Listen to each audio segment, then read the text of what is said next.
Hello, everyone. My name is Frieda Vizel.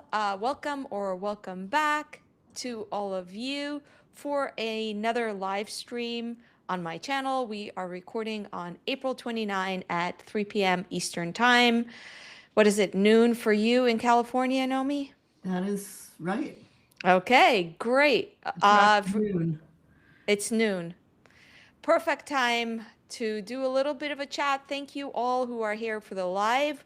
The idea is to be able to take your questions, especially for some of the people who have been on my channel, some of my beloved guests who've been on my channel several times, so we can have a conversation that's more interactive. So please, in the chat, leave your comments or questions, and we'll try to field some of them.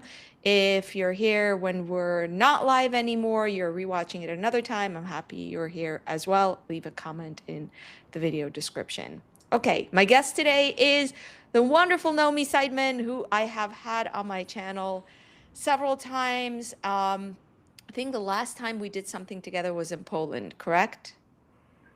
I think that's right. Yeah, we went to Poland together and that was amazing. Today we are going to be discussing Nomi's book. Nomi is a scholar at University of Toronto and the author of several books. Today we're going to be discussing The Marriage Plot, and hopefully we'll talk about Judaism, marriages, arranged marriages, not arranged marriages, and marrying in the faith or outside of the faith. What do you think of that, Nomi? That is great. I would love to talk about that. Awesome. Thank you so much for agreeing to do it. How are you doing? How's everything? Great. Yay, short semesters. Yeah, how come you're in California in your cute house? Our semesters are very short in Toronto. My last day of, I didn't actually teach this semester, but if I would have, my last day of teaching would have been April 3rd, 4th, something like that. So I was back here for my birthday on April 6th. So yeah, it's great being a professor. And you know the two best things about being a professor? What? No, I don't know. July and August. But I see. May and June are great too in the case I of can Toronto. I'm see. just finishing up like various little things for the semester and then going to France. You going to France? How come? You know, my partner and I like almost never take vacations. Like academics, we go. I have an academic friend who says, I'm very polite. I only go places I'm invited. We tend to organize our vacations, quote unquote, around conferences, or he has a gig somewhere, we'll go along and I'll go along and take an extra day. And so that way we don't like actually have to do what ordinary people do, which is actually buy a plane ticket and go somewhere and make a hotel reservation. And I was just thinking, we're never going to get invited to the south of France. So I'm never going to go because they're never going to have a Jewish studies conference. And I thought I could just buy a plane ticket. Actually, it was all on miles. I have a lot of miles, which is what happens when you have a life like mine. So we paid for the whole thing on miles and made a reservation, and we're going to the south of France, which neither of us has ever been there. So we're going on what other people call a vacation. No talks, Wow. no jazz, at least no jazz that John plays. And we're going to do what people do. Wow. How long are you going 10 for? days. 10 days? The 10 south of days. I know. France? I know. I'm just really, really hoping to take care of everything so I don't have to have meetings on Zoom. But I'm actually going to teach one class pretty much in the middle of the night from France. So that I couldn't totally clear my schedule.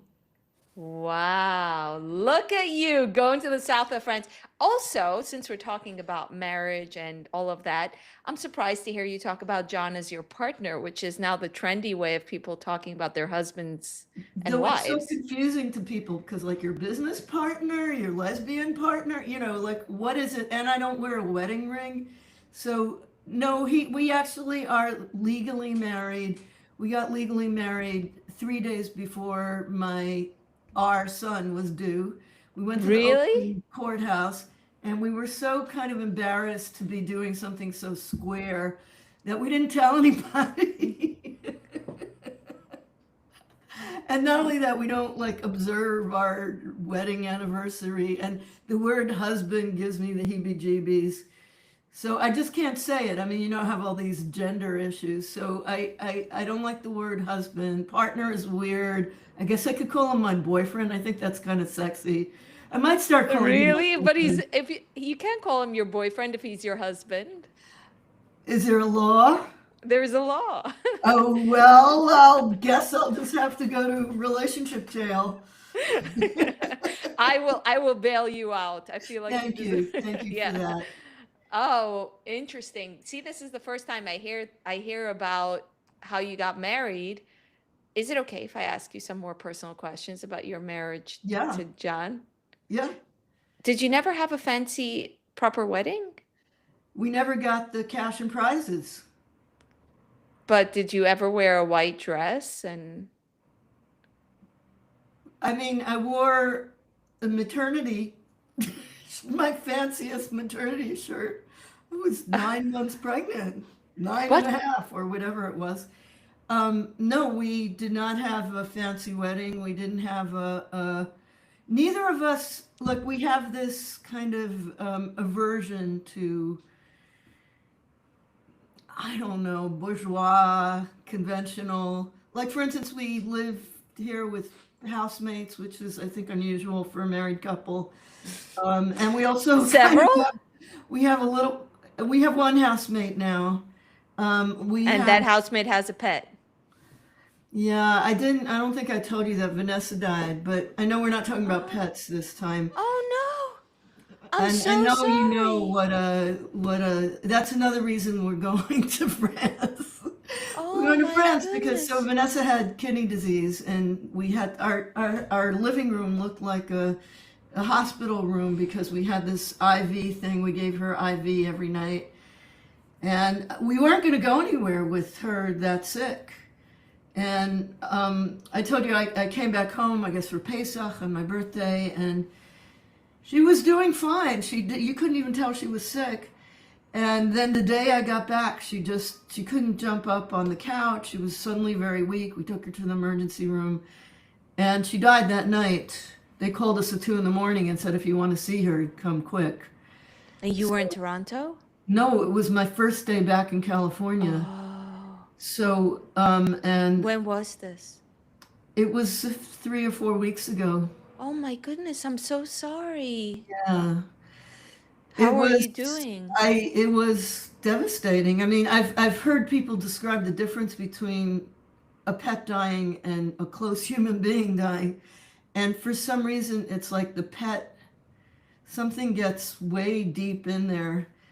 And also they're not ambivalent relationships, they're pure relationships. You're not like, well, I sometimes like them, I sometimes don't. Yeah. The way we all have these complicated human relationships. They're super uncomplicated and they're super pure, and their death is just devastating, as I think you know. Um, Yeah. anyway, so that just Oh, happened, and yes, it was devastating, and it was also freeing. yeah, yeah. I'm so Vanessa, sorry. I'm sorry for putting it that way. We loved you, but Yeah, yeah, don't worry. friends. She gets it. She gets it. No, She's she does. listening, but She's a no, she dog. doesn't. She's She a gets dog. nothing. She gets The nothing. only thing she got, I mean, what she got is she knew she was sick. She would let us take care of her. She would be trembling so hard when we gave her these Oh, IVs. And we were not good at it, so we would hurt her and she would yelp and she would still let us oh, do it. And then at the very end, the only way I can describe it is she was trying to tell us something. She was making these noises I've never heard before, like these intense eye contact and these noises, and basically saying, help me, is oh, how I can interpret it. And we helped her by letting them yeah, do what they do there in those veterinarian emergency rooms. Okay, but let's talk yeah, about my research, if you don't mind. yeah, yeah. Okay, Because well, I'm like, when does an academic ever get to have this kind of exposure? yeah, but you have done research on dogs, though, but we're not talking about that We're not today. talking Like, about dogs. jog, But like Freud, I became a deep, deep, deep dog lover. Though in my case, it wasn't dogs in general. Like we actually have two dogs. One is my housemate's, and I have no feelings for one of them. I'm kind of like confessing to Ugh. my deep inhumanity and coldness in relation to one of my dogs. But I used to say I look at Mooch, one of our dogs is Moochkala, and I look at Mooch and I see a dog, cute dog. I looked at Vanessa and I saw Vanessa. Yeah. Do That's you all I remember like to Vanessa's been on describe. my videos? Vanessa, yes, eternalized, immortalized, I hope. Yeah, sweet. Okay, then let's talk about marriage. Let's go back to you for a minute, and then we're going to talk about your research. Is that Okay, okay? sure. So, something that I think about quite a bit is the clash of values that present themselves with two people merging together, which obviously Mm. is so difficult in so many scenarios. I was at the gym, and this absolutely wonderful woman told me she's getting married to a sort of from-ish guy, and that guy's family is from, and they're navigating the wedding. Just the wedding alone is so complicated because you have all of these families coming together from different values. Who's going to be in the men's side? Who's going to be in the women's side? Is there going to be a men's side or a women's side? People are going to be offended if you do that, but other people will be offended if you don't. There's so much happening. Um, with my own son, I didn't make a bar mitzvah for this reason, and so many people were so offended that I didn't, but I just couldn't figure out how to do it. So anyway, I find it interesting that you didn't actually have a wedding to John. Was it intentional We, in that sense? I know the yeah, bourgeois part. can I tell you a little bit about Esther's bar mitzvah? Yeah, for sure. So we did have a bar mitzvah for our son, and at first we were, I had this idea that, I'm a secular atheist, whatever, that it was going to be a kind of like unusual bar mitzvah. And we tried to like get like a family history and a vision quest and spend the day alone in nature. I had all these grand ideas. In the end, it was really hard to pull it off. And we just hired someone to teach my son how to read from the Torah. And then at the very last minute, my mother decided to come, and which is very, very moving, but we really weren't quite prepared. And it was because, so this won't be surprising to you because you know about these huge families, but I have a brother whose, I don't know, third son was born on the very same day as my son. And my cousin, who's like very open-minded but kind of Hasidic, asked my mother, which bar mitzvah are you going to go to? And my mother said, I don't know. And she's like, well, how do you choose between?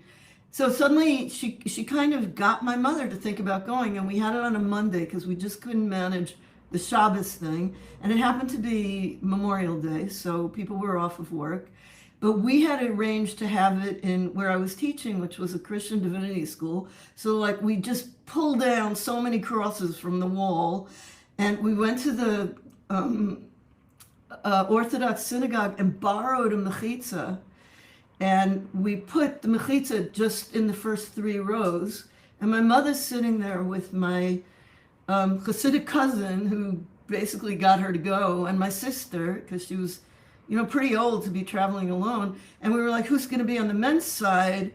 And I had a trans student who had just become a trans man. And I think he was so happy to be on the men's side. He was there with like tefillin, and he was shuckling. He had also converted to Judaism. And my mother, my mother was looking at him like, who's that? Like, wow, you have such frum friends, student. I was, my student. She's like, beautiful. She was my trans student. I'm very happy to be on the men's side of the mechitza. And then three There was rows just two back, people, Ezra, your husband, and my or your husband, partner. my father-in-law, and my student, and everybody else wanted to sit in the mixed section. So we just had, the back was mixed. So it was like somebody said during the, during the party, it was just a little party we had kosher food, but of course it wasn't going to be, my mother wasn't going to trust it, but, we tried to make it, at least my mother wasn't watching people eat treif. It was like my mother bent bent toward us and we bent toward her, and it was really the beginning of a kind of beautiful rapprochement. And my mother brought, I think you could see them. Where are they? My mother brought like the only family heirlooms that she has from Europe. Like, and they were like a very plain Kiddush cup, not from before the Holocaust, but after the Holocaust, but Europe, and candles, Shabbos candles. And she gave them to my son. And I was like, why my son? My mother had, many, many grandchildren and great-grandchildren. And she said, I don't know what your siblings are going to give you when I'm gone, so I want you to have this. So my mother wrote a $500 check, which was, my mother had very little money, so I never cashed it, which I think may have offended her. But it was just a really beautiful way, and it came together at the last minute, and it happened. A wedding, I think, would have been much more difficult. There were all these, my husband's father is Jewish, but not his mother, and which, as you know, means for my religious family that he's not Jewish, and he would have had to convert Orthodox, which was, he would have had to say he was going to, it just was too complicated to pull off. And also we were both, like, we're both bisexual, we had tons of gay friends, and we were kind of embarrassed that we had this, like, heteronormative privilege. We live in the Bay Area. It's funny. You have to be embarrassed to gay get marriage married. became legal, he said to me, oh, let's get married now. It's so funny. It's a culture of its own where marriage between a heteronormative couple is, or not It's even, embarrassing. is embarrassing. What can I Wow. say? Yeah. So, let's talk about your research. What was your Thank research you. about? Yeah, what was the book about?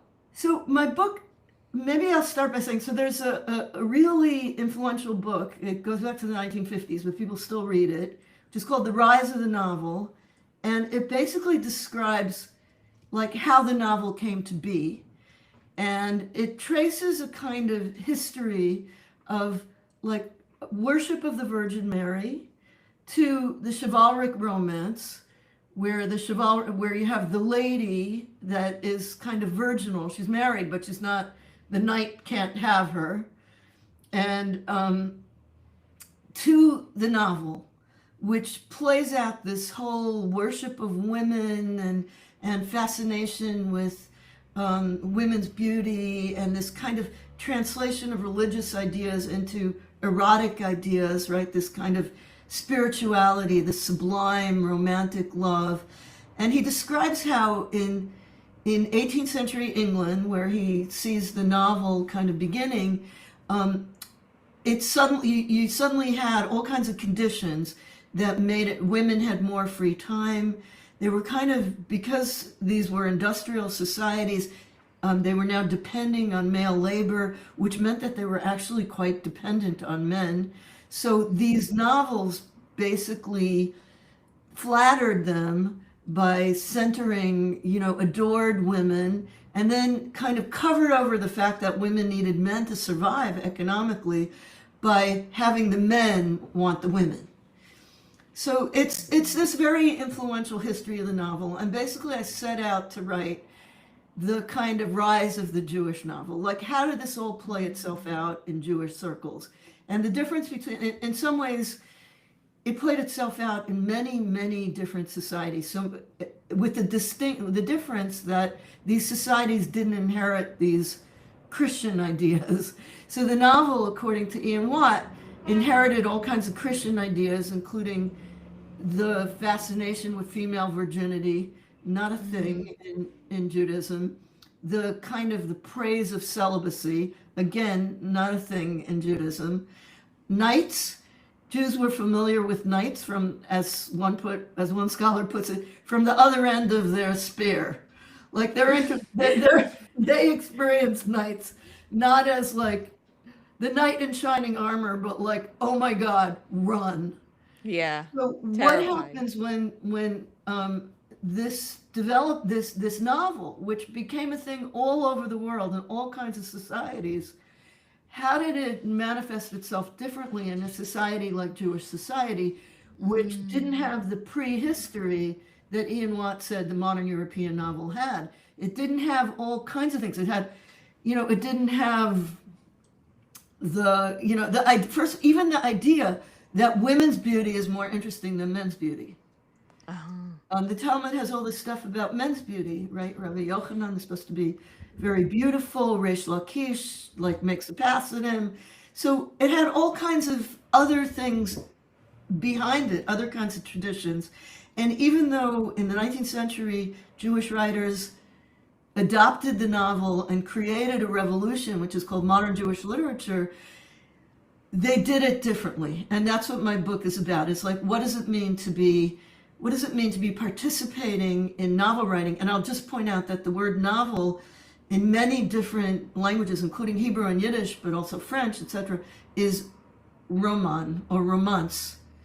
So roman, what does it mean to be writing a romance? This is a question that some of the Jewish writers asked, is how do we write a romance? We don't know anything about romance. We were married off at the age of 14 to a 12-year-old. We never, one of them says in his Mendel Melcher Svarim, I don't know if you've heard of him, the grandfather of modern Hebrew and Yiddish literature, he's like, I can't write a novel/romance. I never went to a ball. I never fought a duel. I never flirted with a young woman, our eyes meeting across how do I do it?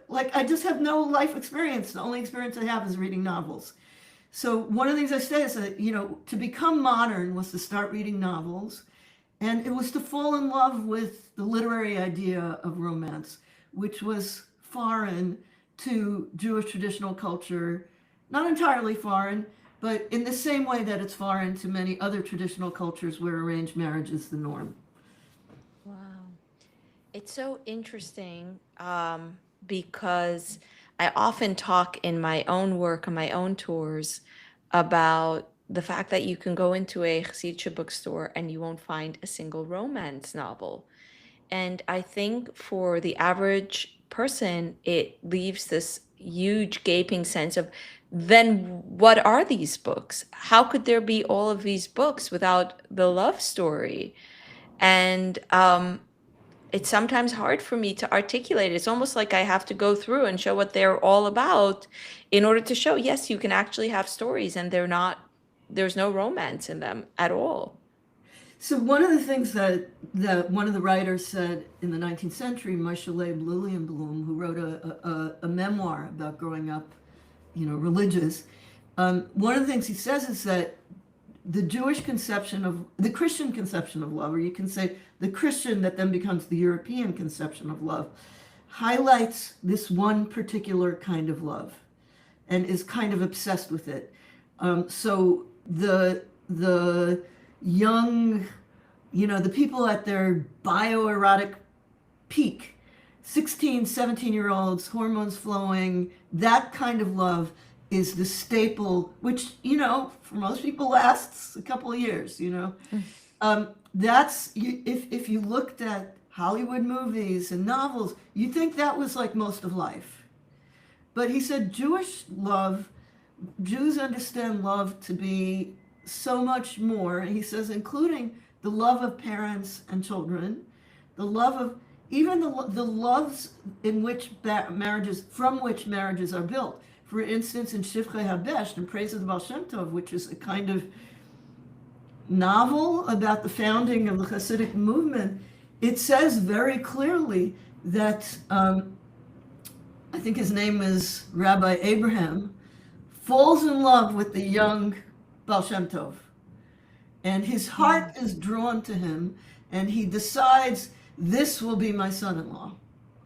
Wow. You will find that in the books, in your Hasidic bookstores. Other kinds of love. People don't live without love. It's also the Bible. So one of the interesting things is the first best-selling novel, the first big runaway novel that was read, gobbled up by all these yeshiva boys gone bad, right? Hidden in the pages of their Talmud, they're reading this novel, and it's called Ahavat Zion, the Love of Zion, and it takes place in biblical times, presumably because the author felt, well, in the Bible they still knew about love, right? There's the Song of Songs. Those are Jews. Rachel fell in love. I mean, Jacob fell in love with Rachel and worked for her for 7 years. And I mean, one of the things that I talk about is that the Bible actually has both kinds of ideas about love. So one idea is there is one true person for you, and no, her sister isn't an allowable substitute. One true love, right? One and one only. And the other idea is, in the dark, all cats are alike. I see your cat. She's scratching at me. She's like got her claws on my She's thigh. like, I'm not alike. I'm the one true cat. So the principle behind arranged marriage, you more or less throw, an 18-year-old girl and an 18-year-old boy into a room together, and what age this is, that differs. And a year later there's a baby. It doesn't really matter who they are. And those two ideas coexist in the Bible too, because Jacob actually sleeps with Rachel's sister, Leah, and he doesn't know. He thinks it's Rachel. So the question of whether there is one true love and what it means, right, that the Talmud says 40 days before you were born, God decrees who you're going to marry.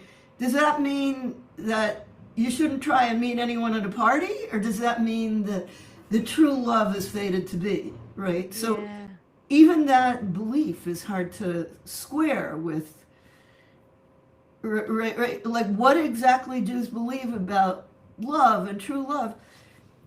My argument is that they adopt the European model, because the European model is so delicious and enticing. Yeah. It's the big lollipop of modernity, why we want to be moderns. They adopt it, but they can never take it 100% seriously, which is why the great, what I call the counter-narratives of this story of true love, a lot of these counter-narratives come from Jewish writers, including, you could say, Fiddler on the Roof. Which is the counter narrative, because Fiddler, Tevye and his wife, they love each other's from time together, not from magical One enthrallment. way is that love so one form of counter narrative is you live with someone and then you learn to love them. Yeah. Another counter narrative, speaking from the realm of literature, garbage truck, reality. So another counter narrative is that the only important people in the love story are the young couple. The only purpose of the parents, having raised them to the point where they can fall in love with each other, is to be obstacles and delay the sexual satisfaction to make it better.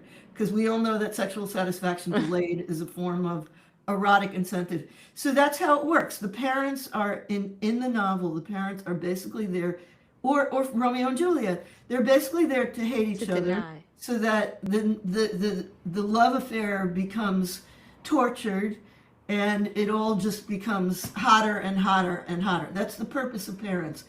The Fiddler on the Roof, the Tevye stories that they're based on, the great heresy that is accomplished by Fiddler on the Roof and the Tevye stories is that same story of young love is told from the parents' perspective. No one ever cared about the parents before. Yeah. And Shalom Aleicham's like, let's see what it's like to be Tevye. Let's see Yeah. what it's like when your daughter marries a communist or when your daughter marries a non-Jew. Yeah.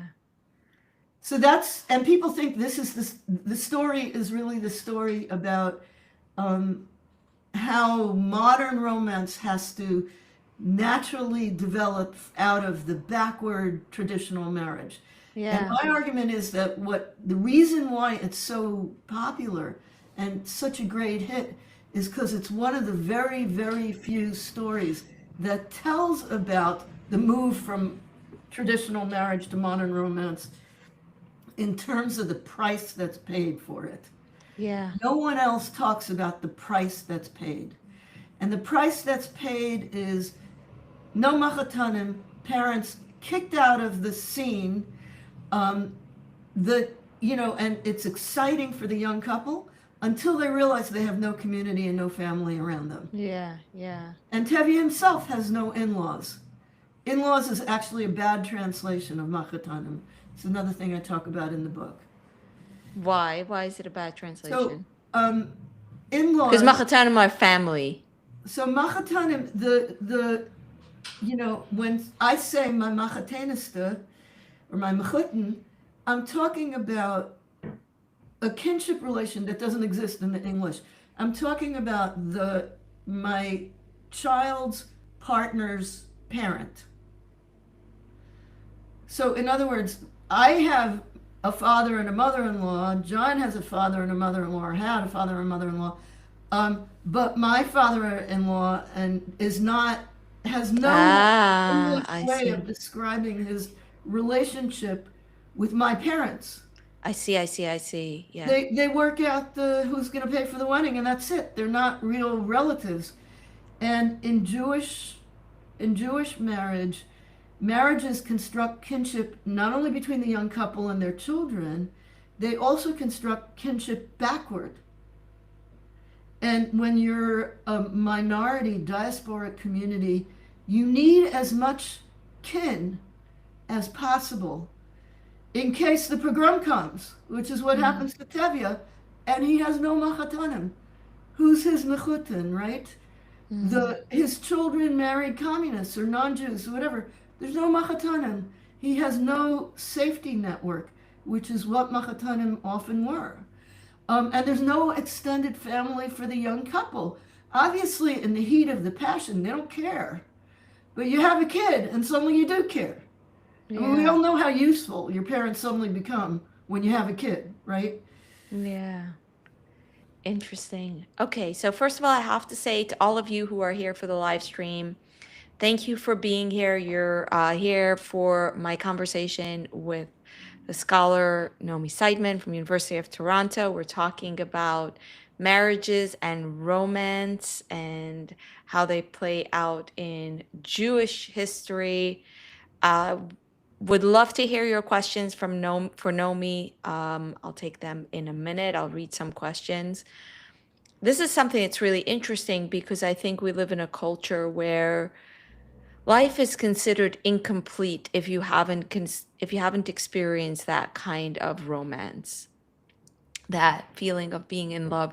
And it's very interesting to me to observe. Sometimes I'll see people from the Chassidish community who were married at 18 in arranged marriage to someone that they have a practical relationship with, a functional relationship with, a successful family, and yet they go into the world in their 20s and 30s and learn about romance, and they feel deprived of a very, very special experience that seems like one of the most important experiences to have in life.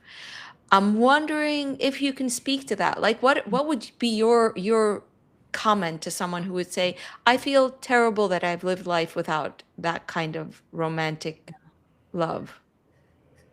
Look, there's no doubt about it that that's a primary experience. I mean, Ian Watt's argument is that so secularization, romance comes out of secularization. And Ian Watt and other people say religion doesn't just disappear; it gets channeled into other drives. And one of the places that religion gets channeled into is this kind of quasi-religious idea of the highest experience. He calls it the sex religion or the romance religion, right? This religion that we're all indoctrinated into in the West, which isn't to say it isn't true, but I want to say two things about it. And the first, and they're vying for what I'm going to say first. So first I'll say is that it isn't that traditional societies, particularly let's call them Jewish societies, don't have erotic connections. One of the ways in which I describe the erotic distribution of energy, let's say in traditional religious, highly religious communities, Orthodox, Hasidic, but probably more than just that, is that they divide erotic energies into two different spheres. Um, One of the spheres is an eroticized homosocial sphere, by which I mean a sphere that is, this is particularly true for men. So let's take men as the example. That men live a big share of their lives, a big part of their lives, in all male groupings, events, dances, a tish, all these that are partly eroticized, right? You look at these spheres, they're shoulder to shoulder with other men, they're swaying, they're in love with the tzaddik, right? These are highly eroticized. I'm not saying they're having sex with each other, but some kind of erotic bond that's taking place in a purely male sphere. And then at the same time, normatively, they're all married, right? You're not supposed to not be married. And that's a sphere that's partially de-eroticized. It's de-eroticized because it's arranged by parents often. It's not expected to be the full sum total of your erotic investment. And then just to add things to so there are these two spheres, and they work together to create a community, a religious community. And they're connected to each other. The heterosexual, heteronormative, let's call them partially de-eroticized bonds, these marriages that aren't expected to be the be-all and end-all of everything, they're connected to the homosocial spheres. The marriages are arranged by two men who are friends with each other, or two families that are friends with each other, so these two spheres work together to create a community that's thoroughly, let's call it, has these erotic connections. It's not just the married couple having sex. That eroticism is distributed much more widely, and you can almost say throughout the community as a whole. The price is that you're missing this great experience. Now, first of all, this great experience, the Western world acts like it's guaranteed, right? You're a human being, you're going to have it. First of all, not everybody does. For whatever reason, you don't find the person, or you're not, for whatever reason, we take a chance. And then the other thing is that these are not the heteronormative bond, if you want to call it that, which is the lollipop that modernity hands to traditional societies. It basically results in a nuclear family, not in a, if you're doing things right, which is also supposed to be the be-all and end-all. And it basically does not serve the purpose of creating communities. So, in other words, what is a community? If you're a heterosexual couple, you double date with another heterosexual couple. Your kids have play dates, right? You've basically given up on that kind of erotic distribution, which creates Hasidic community. And in exchange for that, you've had, a couple of years of really intense passion. If you're lucky, maybe you do it 3 or 4 times, and you live in the Bay Area, you do it every night. Who knows? I mean, in other words, these are the trade-offs. Yeah, yeah, I hear you. It's so interesting because it's something I think about often myself. The invention in my own life of the term romance versus platonic, or romantic versus platonic, which I experienced a shift of going from friend, close friend, best friend, best friend as a scale system of describing relationships, to a modern Western scale system, which is romantic or platonic.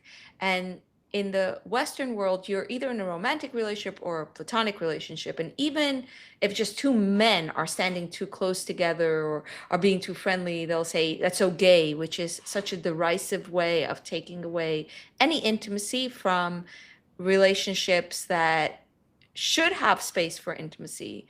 And I often think about, like, when I go to Hasidic weddings, I find myself stepping away from people who are standing very close to me, and creating a lot more body space than they do. Like, I'm like, you're standing so close to me, you're almost gonna kiss me. And it's like, Yeah. you're in my, I can smell you. And I was once so used to this, it was normal. And it's an intimacy. It's a beautiful platonic, I think, mostly intimacy.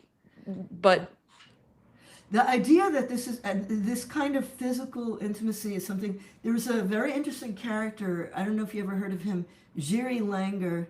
He was a friend of Kafka, and he was gay, and he basically, we're talking about the early 20th century, and he became a chassid.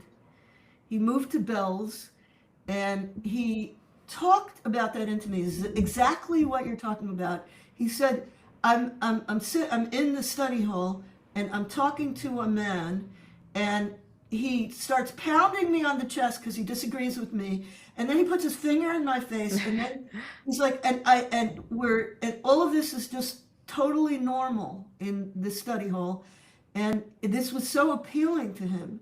In other words, he preferred to be. This is what I call when I call homosocial.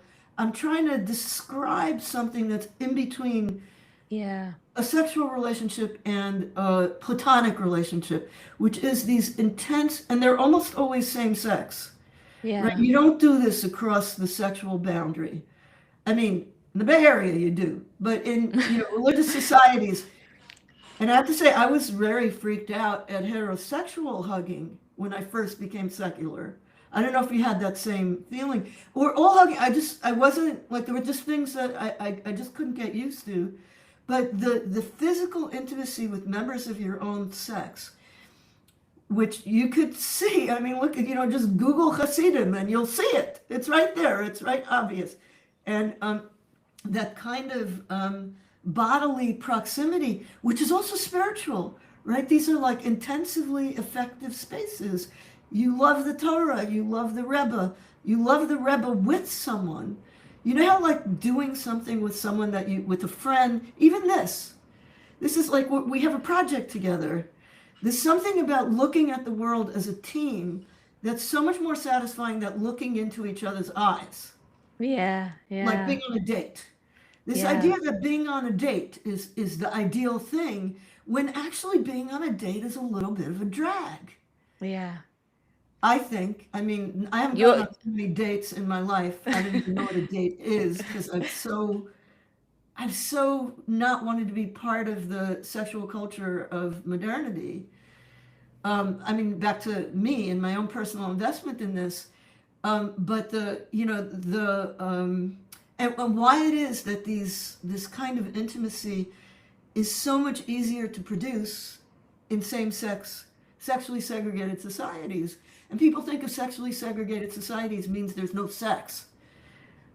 It just arranges sex differently.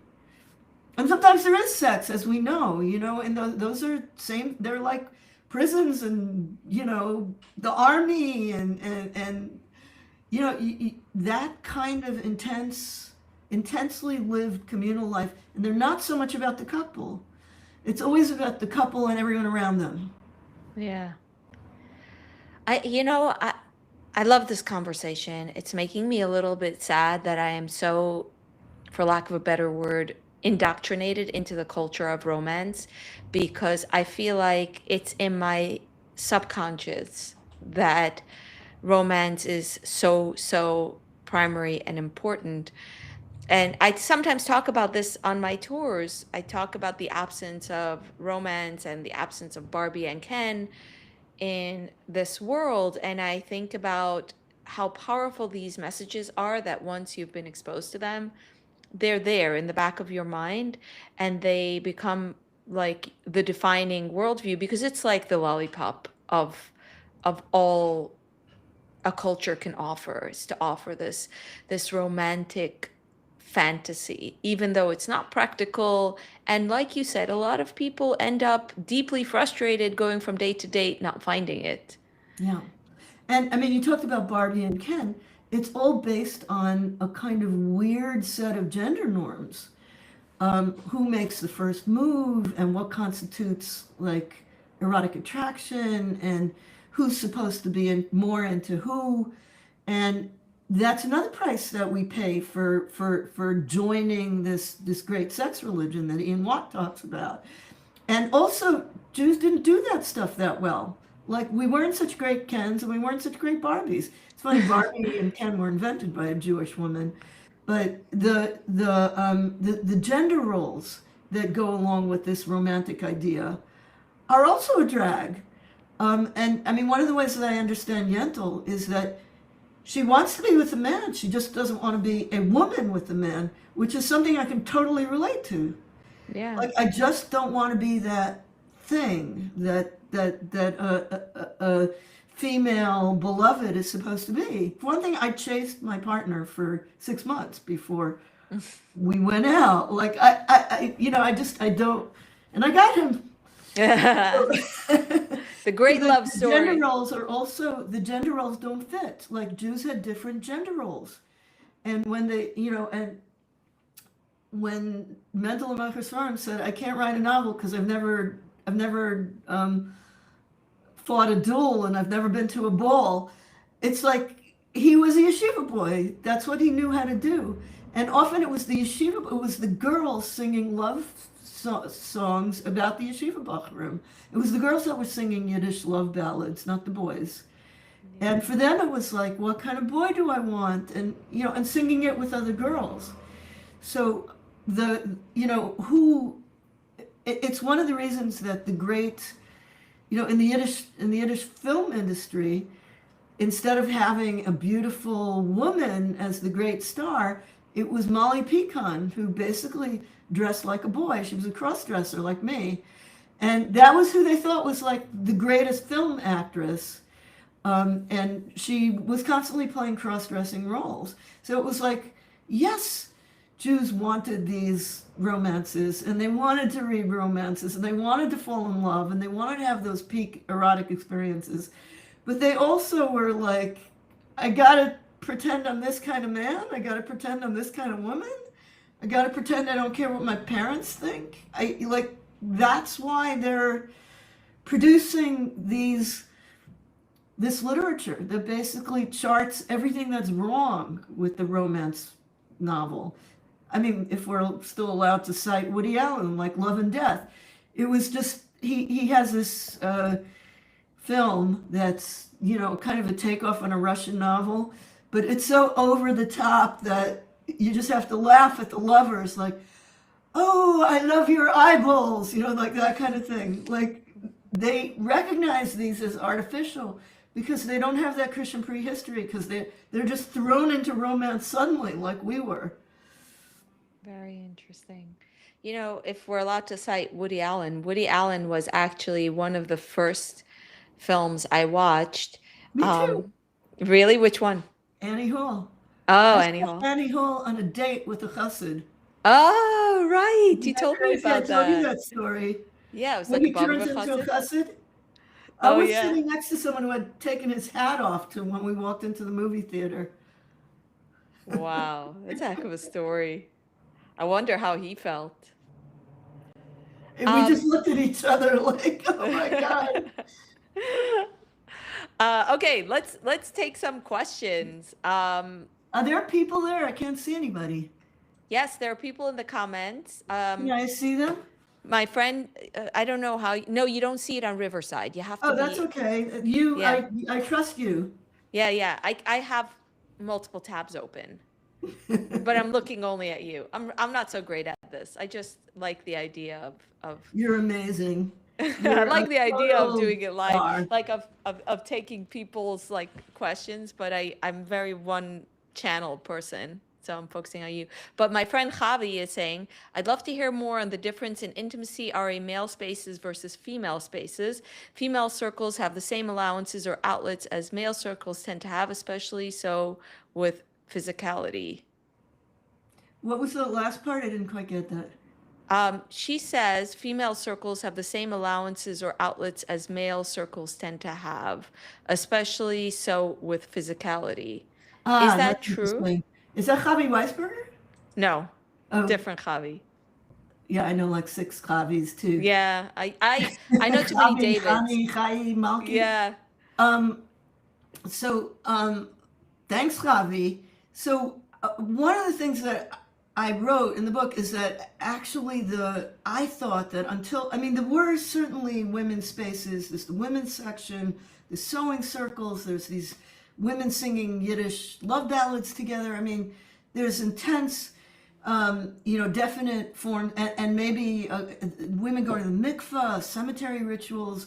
There certainly are, but the kinds of communal spaces that like a Hasidic court is, or yeshiva are, really were developed for women, I think, in the interwar period. I think partly because the Orthodox world subconsciously understood that it was one of the ways to keep Orthodoxy alive for girls in particular, was to create more intense sort of formal spaces for these kinds of communal eroticism, if you want to call it that. And, I'm thinking about Beis Yaakov and these all-night hikes where they build a fire and they dance around the fire for, oh, Frieda, you translated that description for me so many years ago. Loved it. I loved Remember it. that? Yeah, of course. So it was an attempt to mine that particular, you're not going to give girls, they'll find it in other places for sure. You're not going to give girls that particular lollipop. It's too dangerous to let them choose their own mates. You let them choose from among the yeshiva bacher population. Next thing you know, they're reading novels and they fall in love with a soldier or something, a knight in shining armor. So I think they needed to create more spaces for women to keep them physically attached to each other. And there's no doubt that this physicality, when I read descriptions of how Beis Yaakov in the early years, the girls slept two to a bed. And as opposed to like, oh, that's so sad, they didn't have their own bed. I think that was part of the attraction of Beis Yaakov. What made it a kind of charismatic, a way for the Orthodox world to find a substitute for, the lures of the film industry, Hollywood, the modern novel. Very interesting. Nolan Frank says, can Naomi discuss the patrilineal versus matrilineal descent in Judaism? I've always wanted to know more about that. I think it's very interesting because in the Bible it's very clearly patrilineal, right? So the patriarchs in the Bible, Abraham, Isaac, there's no worry about them marrying non-Jewish women. And the idea that Judaism is carried on through the maternal line seems to be a product of the rabbinic period. And, people usually say, well, you know who the mother is and you may not know who the father is. I don't know. That seems too weird and suspicious. This is a very long way of saying, I don't know. Yeah. I'm sorry. As soon as we get off, I'm going to ask ChatGPT. No, don't use ChatGPT. Don't use ChatGPT. No, it's a very, Maybe someone else in the chat knows better than I do. Yeah, no, I appreciate that answer. Let me move on. Lisa says, such a fascinating discussion. Older German Jewish writers such as Zelig Schachnowitz and Marcus Lehmann did include romance in their novels. Modern Orthodox Jewish literature is more sanitized. Yes. So it's very interesting that this is somebody who knows a lot. I don't know. Who was it that asked that question? Lisa. So Lisa, right on for knowing that. That's actually part of my Beis Yaakov history because, there was this crisis of girls leaving Orthodoxy, and there was this rabbinic conference, and then there were other rabbinic conferences. And at the first rabbinic conference to talk about this, someone said the problem is that Jewish girls are reading European, the Polish and German novels, and we Orthodox Jews have to produce our own romances. And someone said, the German Jews are in Eastern Europe. This is an Eastern European Jewish conference. They say, in Germany, they're doing that, right? Marcus Lehmann has written all these novels. What we have to do is translate these novels into Yiddish and try to feed them to our girls because, yes, they have romance. No, they don't have intermarriage, and there's no, soldiers. So, or whatever it is that we want to guard against. So these novels were translated into Yiddish for Orthodox Jewish girls in Poland, and it was a kind of stopgap measure. And now people just like keep their fingers crossed and hope for the best, and they don't try that particular trick. You're I right, think, more yeah. sanitized. Yeah. One thing that always interests me is that I do think that these erotic same sex relationships provide the same kind of intimacy, belonging, and satisfaction, thrill in similar flavor as romantic relationships. But Judaism is so against same sex male relationships. So that sounds like a contradiction in terms that the same sex relationships should be more emphasized. I've spoken to Amish people where the Amish people of opposite sexes have a lot of interactions and are expected to meet and fall in love or whatever, get into serious relationships. And a part of that setup is an anxiety about not channeling young hormones towards the same sex. So it's true that there's an absolute prohibition. I mean, it's true that it's. I mean, there are people arguing against that it's not an absolute. Stephen Greenberg has a book, Wrestling with God and Men, Orthodox gay, rabbi, but who I think his husband is Steve Goldberg, which is kind of funny. But on the other hand, I mean, one of the things that I would say is that the notion that eroticism is an on-off button, like you're either having sex or you're not having sex, like you said, it's a sexual, as opposed to a spectrum of desires that can get satisfied in all kinds of ways, including with your clothes on, that those the secular world does the whoever wants to have sex with whoever, go right ahead, they do that better. The Orthodox world does the let us provide a kind of framework for intense, and I would argue kind of at least somewhat eroticized relationships, same-sex relationships, that the secular world could only dream of. I mean, basically a Hasidic court is a gay bar, open every day, all day.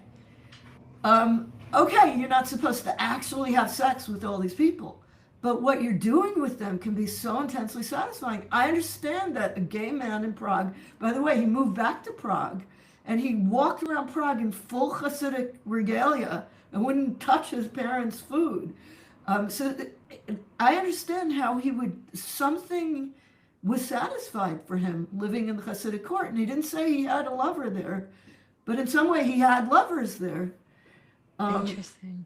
And there's something about that spectrum that I think needs to be brought to the surface.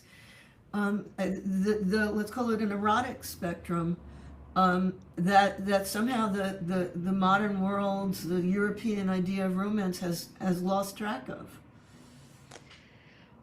We're about to wrap up, so I'm going to take last questions. I find what you're saying especially interesting as I think about the question I often get about the Hasidic community. In fact, people have asked it of Pearl very often. You know, Pearl, who I've had on my channel multiple times. Of Not your course. friend Pearl, the other Pearl.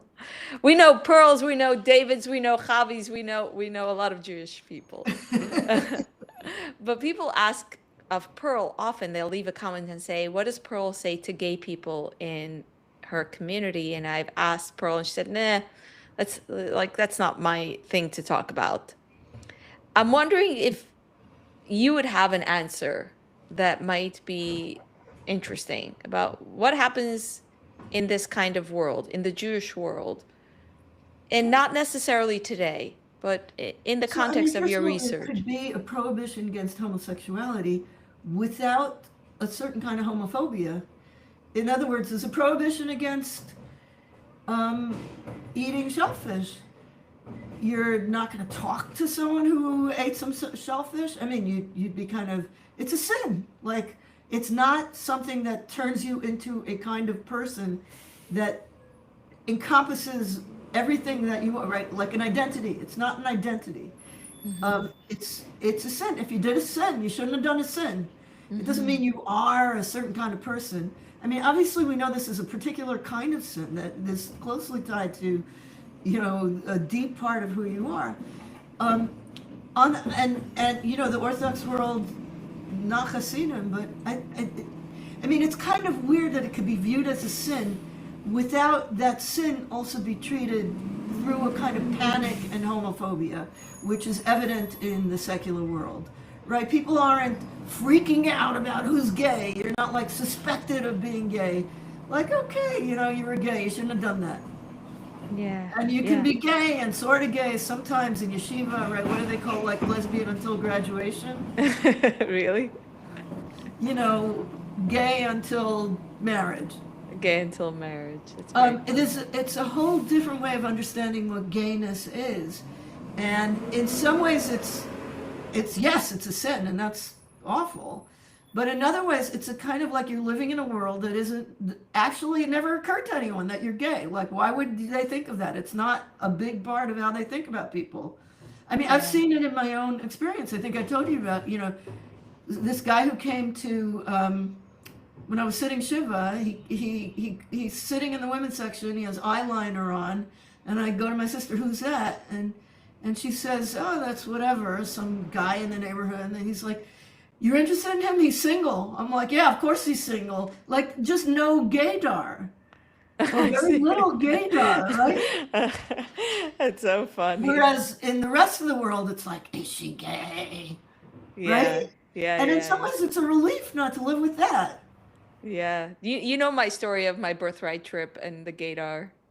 Did I No. tell you? When I went on birthright, I was like fresh off the boat from the Hasidic world.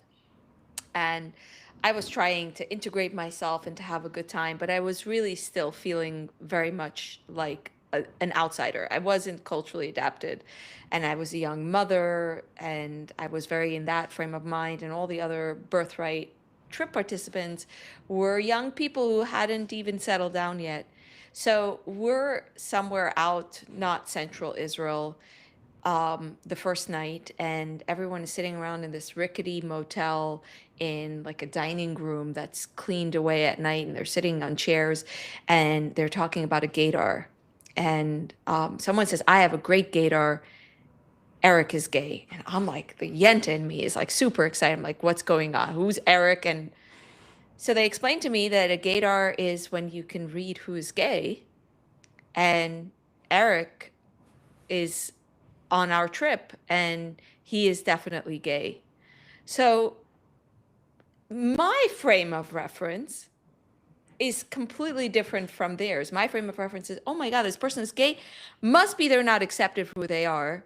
Must be their life is so hard. I feel so bad. I'm projecting all of my own senses of not being accepted for being different. And I befriend Eric for the trip, and I am super makar of Eric. I sit next to Eric, and Eric is super socially awkward. So I'm like really trying to make sure Eric is not lonely.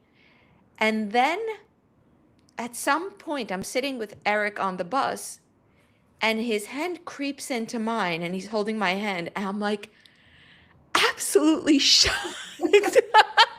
Shocked. I had zero attraction to Eric. I had no interest in Eric. I was told that Eric is gay, but Eric was clearly not gay. And I'm in the elevator going up to the room, and the woman who had told me that Eric is gay says, "So, you and Eric, huh?" Gay is kind of like a weird catch-all, right? It's like, Yeah, it's like, like, yeah, people think I'm gay. yeah, it's like I guess I'm queer or whatever. it's a box. I mean, you can't be gay, Nomi, if you're married to a man. I'm not gay. I don't know. Let's like we have a whole talk conversation about that. Yeah. Okay. Let's. Is Eric on the chat? Eric is not. Change the name. His name isn't actually Eric. Thank you Yeah, for yeah. doing that. Don't worry. But anyway, nice person. But there was a total cultural misunderstanding because Right. this tendency to put people into boxes of gay, straight, etc., is such a secular thing. Exactly. And in the Exactly. process of me trying to adapt to it, I then ended up being extremely warm towards someone who took it as sexual overtures or romantic interest, which it wasn't at all what I had meant to communicate. And it's again coming from a world where relationships are so differently categorized Where than everyone's kind of a little gay, right? everyone can be very intimate physically if Right. it's the same sex. It turns out that like straight people like that too, Yeah. or people that we would call straight. Okay, let me take last questions. And then we wrap up. I really enjoyed talking about this. We were going to talk about marrying Jews or non-Jews, but we're leaving that. Okay, Barry says, I am a gay Orthodox Jew. It's been an internal conflict for years, which for me is best addressed by celibacy. Not my choice, but I don't know of any other way to I can't see what one word to something like I can't think of any other way to do it. Poor Barry. I'm so Yeah. sorry, Barry. I wonder, this is a crazy idea, but maybe the solution is not leaving Orthodoxy, but becoming more Orthodox. Like maybe you're modern Orthodox, which means that you've basically moved into a bourgeois form of Orthodoxy, which has all the problems of modernity in terms of reduction of community to the nuclear family, Yeah. um, the lack of spaces of physical intimacy for homosocial spaces of physical intimacy. I don't know if you're now modern Orthodox, but then you're screwed from, I'm sorry, that's the wrong word choice, but from both directions, right? It's like the Orthodox prohibition against homosexual sex, plus the modern Orthodox lack of these intense homosocial spaces. So you don't even get the intimacy part of it. I don't know why, just the fact that your name is Barry, maybe, like if it was Beryl, then it's awful. It shouldn't be the case. I mean, the one thing is that I think the modern Orthodox world is changing. Yeah. Stephen Greenberg, modern Orthodox rabbi, married to a man. Also, I think, Naomi, this is a particular challenge for me, and I'm supposing for you. It is very hard to hear people say that celibacy is a solution for them.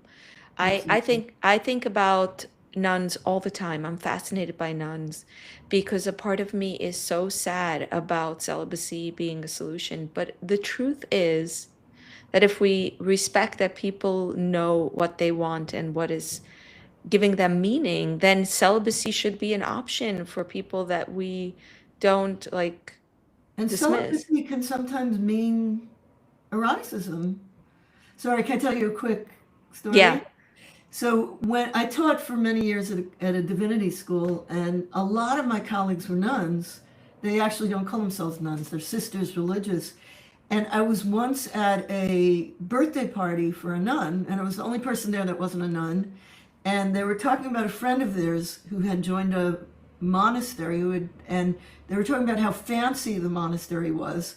And then one of them said, and that he had taken a vow of poverty and now suddenly he was rich because he lived in this incredibly fancy monastery. They were gossiping about some dude they knew, and one of them says, "If that's poverty, give me chastity."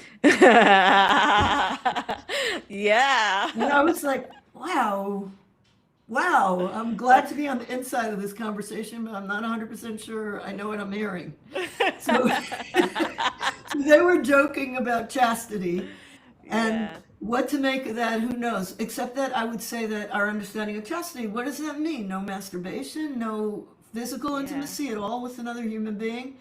Um, No Celibacy is such masturbation a is so strange, different. and Yeah. also there are just people who lack the desire to, they're asexual or they're aromantic, and we now understand that the spectrum of sexuality is huge, and maybe it encompasses something like what could be called a satisfying celibacy.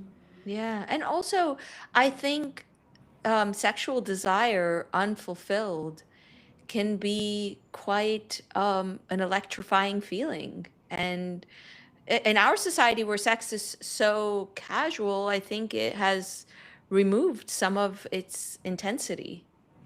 Well, I mean, sex has this odd form, which is that it's most exciting before it's fulfilled. Exactly, And if exactly. you, right, and if you prolong that excitement, then this is, I guess, the principle behind tantric sex, but you're actually like moving against, you know, the great sexual experience by getting too fast to to ground Yeah, zero.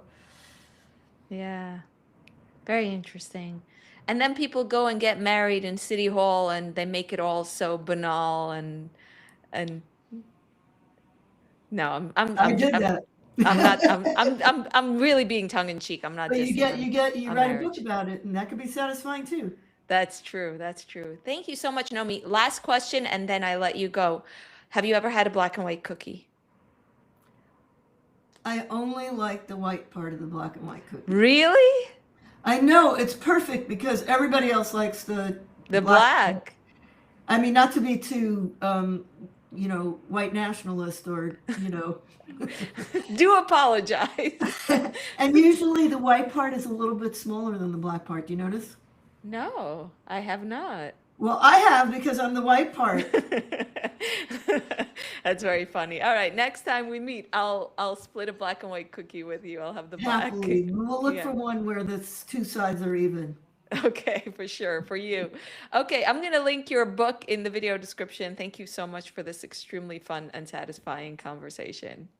It was a blast. Yeah, Thank you so same. Thank much. you everyone also who was